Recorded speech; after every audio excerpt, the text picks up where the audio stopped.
Tuvojas pavasaris un tik ļoti gribās sauli un pabaudīt kādu atspirdzinošu vīnu ārā uz terases. Šodien es esmu izlēmis pagatavot tādu kā citronu risotto ar jūras veltēm, kurš burvīgi sajies kopā ar šo Zensa Pinot Grigio vīnu. Zensa Pinot Grigio organiskais baltvīns ir atspirdzinošs, ar augļainu garšu un ar elegantu sabalansētu skābumu. Vīnam piemīt citrusaugļu un persiku aromāts, kā arī mandeļu un saulseržu notis. Šis vīns lieliski sadarēs kopā ar jūrasvēlšu ēdieniem, veģetārajiem ēdieniem, kā arī vieglām uzkodām.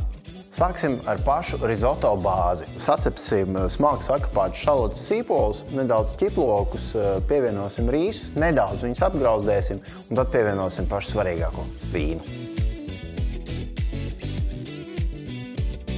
Un tagad pievienojam rīsus. Svarīgi atcerēties, ka risotto ir jāizmanto tieši risotto rīsi. Ar parastajiem rīsiem netiksiet cauri. Kamēr rīsi krauzdējās, sarīvēsim citronu miziņu.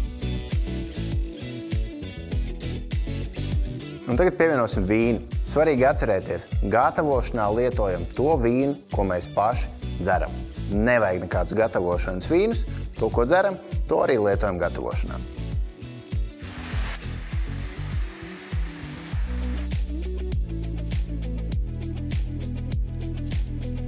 Tagad, kad alkohols to vīna ir iztvaikojis un rīsi ir uzsūkuši šo garšiņu, ko mums vajag, mēs turpināsim lēni maisīt risotto un pievienot viņam buljonu. Ir ļoti svarīgi visu laiku tagad šajā brīdī viņu maisīt.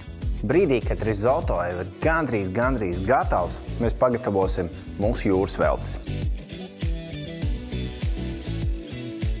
Un tagad pievienojam risotto klāt mūsu jūras veltēm.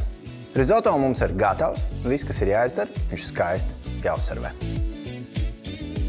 Esam pagatavojuši lielisku citronu jūras velšu risotto un laiks viņu nobaudīt kopā ar Zensa Pinot Grigio organisko baltvīnu. Priekā!